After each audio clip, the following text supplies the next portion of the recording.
কেউ অচেনা। আপনার ইচ্ছে না হলে উত্তর দেবেন না। আপনি জীবনে প্রথম আপনার ধরুন প্রেমের অনুভূতি যেটা হয় মানুষের জীবনে, একটা যৌন অনুভূতি, একটু বড় হচ্ছেন, আপনার ছোটবেলা থেকে বড়বেলায় আসছেন, সেটা কিভাবে, কার সঙ্গে, কিভাবে হয়েছিল? প্রথম প্রেমের অনুভূতি আপনি কখন ফিল করেছিলেন, বা কিসের সঙ্গে বা কার সঙ্গে? প্রথম প্রেম যদি কেউ জিজ্ঞেস করে আপনার হয়েছিল? সে অর্থে কিন্তু প্রথম প্রেম যদি বলো, যার প্রেমে আমি গভীরভাবে পড়েছিলাম, এবং আমার বয়স তখন 10-11, এবং আমি ঠিকই করেছিলাম the rest of my life, 10 বছর বয়সে ঠিক করে ফেলেছিলাম স্টে উইথ দ্যাট পারসন। এবং তারপর খুঁজেও বেরিয়েছি বিভিন্ন জায়গায় খুঁজে বেরিয়েছি, দেখা হয়নি কোনোদিন। আর আর আমি ছবিও করেছি আমার স্বপ্নের দিন, আমার প্রথম প্রেম নিয়ে। প্রায় প্রথম প্রেমকে সে কে, মাথায় রেখে। কোথায়? চিনবে, তুমি নাম শুনেছ, মধুবালা। Seriously, very serious. আমি তো 10 বছর বয়সে চলতে কা নাম গাড়ি দেখলাম। আচ্ছা, চলতে কা নাম গাড়ি দেখে ব্যাপক প্রেমে পড়ে গেলাম মধুবালার। তারপর দেখতেই থাকতাম, আমার কাজই ছিল, পাস টাইম ছিল চলতে কা নাম গাড়ি দেখা। মফস্বল শহরে থাকতাম যতদিন চলতে কা নাম। কোথায় এটা থাকতেন আপনি তখন? এটা মধ্যপ্রদেশের জায়গায়। চলতে কা নাম গাড়ি দেখেই যেতাম খালি। দুপুরবেলা মা ঘুমিয়ে থাকতেন, মা আঁচল থেকে পয়সা কোথায় পাবো রোজ সিনেমা দেখার। মার আঁচলের চাবি খুলে নিয়ে আলমারি খুলতাম, পয়সা নিতাম, আবার চাবি রেখে দিয়ে টিকিট কাটতে চলে যেতাম ঝর্ণা সিনেমা। সেখানে মধুবালার সঙ্গে অনেকক্ষণ সময় কাটিয়ে ফিরে আসতাম আর ঠিক করে ফেলতাম। বম্বেতে গেছি, তখন আমার বয়স 12 বছর, 12 বা 13। বাবা নিয়ে গেছেন সবাইকে, বাবার জন্য বেড়ানোর। বম্বেতে গেছি, বাস স্ট্যান্ডে দাঁড়িয়ে আছি, হঠাৎ দেখলাম মধুবালা গাড়ি করে যাচ্ছে। না, বাস স্ট্যান্ডে দাঁড়িয়ে আছে। আমি ভাবলাম যে এইবার তো বলতেই হয় আমাকে। মধুবালা ওনার বাস এলো, মধুবালা উঠে গেল। আরেকবার দিল্লিতে গেছি, কুতুব মিনারে উঠেছি, উঠে দেখি সিঁড়ি দিয়ে মধুবালা উঠছে। আমি দাঁড়িয়ে থাকলাম যে বলবো, এবার তো না বলে আর কবে বলবো আমি, তাহলে মধুবালা বেরিয়ে গেলাম। তারপর আর বলা হয়নি। না, এই যে বাস স্ট্যান্ডে এবং কুতুব মিনার, এরা কি সত্যি মধুবালা ছিল? নয়, মধুবালার মতন চেয়েছিলাম কাউকে। এবং এটাই আমার লেখা, আমি লিখেওছি এটা নিয়ে। যাকে একজন থেকেই যায়, যাকে তুমি খুঁজে বেড়াও সারা জীবন ধরে, দেখা হয় না কখনো, দেখাই হয় না তার সঙ্গে। তো সেই মধুবালার সঙ্গে আমার দেখাই হয়নি কোনোদিন, কিন্তু আমার কবিতায় মধুবালা এসছে, সিনেমায় মধুবালা এসছে। কেন অ্যাট্রাক্ট করেছিল? জানি না, আমি তো আমার 10 বছর আমার সঙ্গে দেখা হয়, আবার আমি জিজ্ঞাসা করবো কি করে আর দেখা যে দেখা হতো, জিজ্ঞাসা করতাম। অনেক দেখা তো হয়নি, ফলে আমি। আর প্রথম মানুষ যদি বলি, মধুবালা তো মানুষ না, মানে সামনাসামনি শারীরিক মানুষ বলবেন না আপনি? না, এই তো বললাম তোমাকে, ইচ্ছে মধুবালা যে শারীরিক আর কিছু হতে পারে না। তো মধুবালার পর সিনেমা, কবিতা, তুমি এটা তোমার ভালো লাগলো না, পছন্দ হলো না? পছন্দ হয়েছে আমার, খুব ইন্টারেস্টিং একটা জিনিস। তুমি বুঝতে পারছো না, ইন্টারেস্টিং শুধু নয় অঞ্জন, এটা ইন্টারেস্টিং, আমি অ্যাপ্রিশিয়েট করছি। ইন্টারেস্টিং এর চেয়েও বড়, তুমি বুঝতে পারছো না, একটা মানুষকে খুঁজে বেড়ানো। আজ আমি মধুবালাকে খুঁজছি, মানে আমি যেটা বলতে চাইছি, যেটা ইয়েতেও ছিল, স্বপ্নের দিনেও ছিল, খুঁজে বেড়ানো। প্রত্যেক মানুষের জন্য কেউ না কেউ থাকে, কখনো দেখা হয়, কখনো দেখা হয় না। আমরা, তুমি যদি দেখো, যে কোনো মানুষের জীবনই আছে মনে হয় না? না, সবারই খোঁজার, না খুঁজছে না হয়তো, কিন্তু একটা অপূর্ণতা থাকে। চাওয়াটাও নেই। না, খুব ভালো আছে কিছু মানুষ, কি সুন্দর আছে, খুব ভালো আছে, তখন খুব মন খারাপ হয়ে যায়, কি ভালো আছে তারা, ছুটি আছে।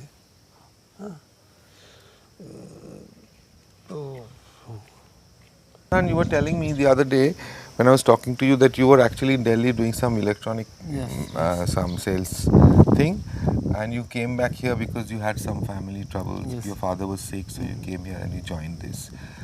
Now, tell me, what do you feel is the difference between Orange Country and other resorts all over, most of the resorts in Darjeeling? First, I want to say that there is not so much resort in Darjeeling like we have here. It's very different kind of resort. Why? Because it's very out of. It's not in crowded places like in Darjeeling. You can say there's a lot of problem, water problem. People are. It's like just like a city. Yeah. Darjeeling has become just like a Just city. like a city. So this place is very different. You can live with nature, very close with nature. Water problem is Water not problem there. is not there. Electricity is not a problem. And very there's not so much crowd also. Coming here is to be with nature. It's very to be very close to nature and enjoy very peaceful time. Okay, and out of all that hustle and bustle from the cities, one can relax here. There is not so much place to visit or see like historical place or any other kind of thing. Just to be with yourself, Yes. to enjoy the Enjoy. nature. Some people, when I say Mirik, they say, oh, Mirik, God, it's so crowded, this, that. Many people don't know about this place. Yes. So maybe after the program, you'll have some nice people. Yeah, hope so, sir. Wish you all the best. Thank you, sir. কিরকম লাগছে আপনার এটা জায়গাটা? আমার খুব ভালো লাগছে অঞ্জন, জানো ভালো লাগছে এই কারণে যে হ্যাঁ আমার হয়তো মানে মাসের পর মাস থাকতে ভালো লাগবে না, কিন্তু 10 দিন 15 দিন 10 দিন 15 দিন আপনি থাকবেন এখানে? বই থাকলে গান থাকলে বা কিছু লিখতে হলো? কিছু লেখা হলে থাকি আমি। আচ্ছা। তার মানে গিয়ে আমাকে মিরিক দেখে আসতে হবে বা কোথাও যেতে হবে তেমন কোনো তোমার হ্যাঁ, খুব নিরিবিলি মাথা ব্যথা নেই। ব্যাপারটা খুব দ্বীপে পাঠিয়ে দেওয়া হচ্ছে, একটা দ্বীপে যেখানে খাওয়া দাওয়া সব কিছুই দেওয়া হবে, আপনি থাকবেন সেখানে, কিন্তু আপনি বই পড়তে ভালোবাসেন, সুতরাং আপনাকে 3টে বই দেওয়া হবে। আপনি কোন 3টে বই বেছে নেবেন? দ্যাট এইভাবে হয় না অঞ্জন, আমি জানি আমি কোনো দ্বীপে গিয়ে থাকবো না। না, যদি যান, যদি যাই 3টে বইয়ের কথা ভাববো না, অন্তত আমার সঙ্গে 300টা বই দরকার। হবেই না কিছুতেই? পারবো না, তার কমে হবে না। তার কমে হবে না। আপনার কাছে শ্রেষ্ঠগুলো খুঁজছি আমি। ওইভাবে একটা শ্রেষ্ঠ নাম কখনো তুমি বলতে পারবে না। সিনেমার ক্ষেত্রে বলতে পারবেন না? কি করে বলবো অঞ্জন, একটা সিনেমা নাম বলে আরেকটা সিনেমার কথা মনে পড়ে যাবে সঙ্গে সঙ্গে, হয় না। তুমি যদি যেমন আমি সিনেমা যদি বলো, আমি অবশ্যই বুনুয়েল নেব। আচ্ছা, কোনটা কোনটা কোনটা? বুনুয়েল সবগুলো নেব, আর অনেক নেব। যে ফার্স্ট কোনটা নেবেন? ফার্স্ট কোনটা নেবেন? ফার্স্ট নেব অবস্কিউর অবজেক্ট অফ ডিজায়ার। ওকে। হ্যাঁ, যেটা আমি লিখেওছি, লেখাও আছে। এইভাবে যেমন ধরো আমি অবশ্যই বইয়ের মধ্যে যে বইগুলো নেব সেটা হচ্ছে জীবন স্মৃতি, গীতবিতান, জীবনানন্দ দাস সবগুলো কবিতার বই, শক্তির কয়েকটা বই, এই বইগুলো নেব। আর অনেক বই নেব, কিন্তু আমি 3টে বই নিয়ে যেতেই পারবো না। আমি বলবো বরঞ্চ এখানে না, আপনাকে আপনি যাবেনই না দ্বীপে? না, যাবোই না। 3টে দিলে আপনি যাবেন? 3টে দিলে যাবো না, আমার 300 দরকার। আচ্ছা, এরকম কোনো মানুষের নাম আপনার মনে হয় যার খুব খুব বেশি স্বীকৃতি পাওয়া উচিত ছিল, মানে নোবেল প্রাইজ পাওয়া উচিত ছিল ফর সামথিং, এরকম কারোর মনে হয় যে সে স্বীকৃতি পায়, মানে ভীষণ অনেক প্রাইজ পাওয়া উচিত ছিল? লিটারেচারে নোবেল প্রাইজ পাওয়া উচিত ছিল। যদি বলো অবশ্যই জীবনানন্দ দাস। জীবনানন্দ দাস অবশ্যই জীবনানন্দ দাস, মানে এবং বিভূতিভূষণ বন্দ্যোপাধ্যায়। আচ্ছা, আমার এটা কালকে থেকেই প্রথম দিন থেকেই মনে হচ্ছিল, যেভাবে কথাগুলো যাচ্ছিল আপনাকে জিজ্ঞেস করব যে আপনার ছবিতে তো নানান ঘটনা নানানভাবে এসছে, মানুষের নানান রকম সম্পর্ক নিয়ে আপনি দেখিয়েছেন, কাজ করেছেন। এই যে পুরুষের সঙ্গে নারীর প্রেম একটা ধরে নিয়েছি আমরা, খুব স্বাভাবিক একটা সম্পর্ক, কিন্তু পুরুষের সঙ্গে পুরুষেরও তো প্রেম হতে পারে। হতেই পারে, তো সে ব্যাপারে অস্বাভাবিক হবে কেন? সেটা অস্বাভাবিক হবে কেন? পুরুষের সঙ্গে পুরুষের প্রেম, নারীর সঙ্গে নারীর প্রেম তো হতেই পারে। কিরকম হতে পারে, কেউ কোনো পুরুষ নারীতে ক্লান্ত হয়ে যাচ্ছে, পুরুষের সঙ্গে প্রেম হতেই পারে। যখন মন্দমের উপাখ্যান করছি তখন বেশ কিছু আমি সেসব নারীদের সঙ্গে ঘুরে কথা বলেছি, জানতে চেয়েছি তাদের কথা। তো তো বেশ কয়েকজন আমাকে একটা বলেছে, ভালো লাগে না পুরুষের সঙ্গে তাকে শুতে হয়, কারণ সেটা তার রোজগার, এছাড়া আর কোনো ব্যাপার নেই, এবং তার ভালো লাগে নারীর সঙ্গে থাকতে। এবং তুমি জানো, অনেক অনেক সবাই না, বেশ কিছু কিছু প্রস্টিটিউশনের কাজে যারা আছেন, ওরা তো এক ধরনের কাজ, যারা আছেন তারা অনেক সময় ইমোশনালি বলো, ফিজিক্যালি বলো, they get involved with their friends who are also in the same business.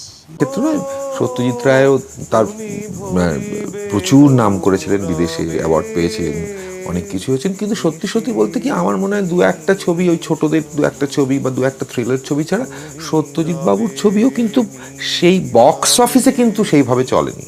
আমার এটা ধারণা, আমি যতটুকু জানি সত্যজিৎ বাবুর ছবি চলেনি। ঋত্বিক বাবুর ছবি কিন্তু অনেক পরে লোকে সেই রকমভাবে হু হু করে দেখেছে কিছু লোক হয়তো, কিন্তু সেইভাবে বিক্রি বাটা যে হয়েছে, ওনারা যে ভীষণ সার্থক পরিচালক হয়েছেন, পরের ছবি আরও বেশি টাকা পেয়েছেন, আরও বেশি টাকা পেয়েছেন, সেই ঘটনাটা তো ঘটেনি। তো সেইটা কি, এইটা কি সেই মানে সেইটা কি চলছে, সেই জিনিসটাই চলে আসছে? আমি সবটাই বলছি, আমি নিজেও জানি না। যেটা আমি বলতে পারি যে ভারতবর্ষের মানসিকতা একটা জিনিস ঠিকই গেছে, সেটা হচ্ছে প্রেডিক্ট করা।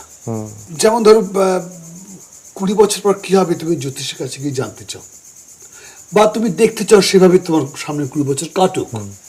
সিনেমা হলে গিয়েও কিন্তু প্রেডিক্ট করতে শুরু করো, যেটা হওয়া উচিত ওটাই হবে, নায়ক এই বলবেন, নায়ক এটাই বলবেন, এবং সেই যখন মেলে না তখন অসুবিধা হয়, তখন ইউ রিজেক্ট। কিছু করার নেই অঞ্জন। আমি তোমাকে যেটা বলছিলাম যে দুঃখ তুমি পেতেই পারো, মন তোমার খারাপ হতেই পারে, এটা ভাবতেই পারো যে দরকার কাজ করে। আমার মনে হয় এটা কিন্তু ঠিক ভাবনা নয়। কাজটা তোমাকে চালিয়ে যেতেই হবে অঞ্জন, কাজটা চালিয়ে যেতেই হয়, কেননা একটা সময় আসে যখন রিলেট করতে পারে মানুষ। ক্ষোভবোধ ফিরে ফিরে আসছে, সেটা সব চরিত্রে, মেয়ে পুরুষ সব কিছুর মধ্যেই এটা আপনার বারবার আসছে আর কি। সেটা কেন? আসলে অঞ্জনেরা বোধ হয় সবাই আউটসাইডার, মানে সব আপনি মানে সমাজের যারা ধরুন একভাবে যারা আউটসাইডার, তারা আপনাকে অ্যাট্রাক্ট করে মোর দ্যান দ্য ইনসাইডার। সুস্থ মানুষ হচ্ছে, পাগল মানুষ আমাকে বেশি অ্যাট্রাক্ট করে। যেটা বলছিলাম, সবাই আউটসাইডার, এবং হয়তো কোথাও আমিও তাই। আমার সঙ্গে কথা বলে আমার খুব ভালো লাগলো। ভালো লাগলো মানে কি, কেন জানো তো, মানে আপনি তো ঠিক জাস্ট একটা সেলিব্রিটি নন। একটা সময় ছিল যখন আপনি বলেছেন এদিক দিয়ে যাও, ওদিক দিয়ে যাও, জোরে যাও, দৌড়ে যাও, আবার ওরকম চোখ বড় বড় করছো কেন, এটা করো সেটা করো। সেইখানে আবার আমি একটা কাজ করছি, সেখানে আপনি রয়েছেন, এটা জাস্ট একটা মানে সব অনেক কিছু মনে পড়ে গেল। আমার খুব ভালো লাগলো। আচ্ছা, আপনাকে যদি একটা সুযোগ দেওয়া হয়, এই যে আউটসাইডারের কথা বলছেন, এই অপন, যদি একটা সুযোগ দেওয়া হয় যে প্রথম থেকে আপনাকে আর একটা জীবন আপনাকে দেওয়া হলো, আপনি তাহলে কি করবেন? সিনেমাটা আপনি করবেন? সিনেমাটা আমি করবো। ছবি আঁকবেন না? না, ছবি আঁকবো, সিনেমাটাই করবেন।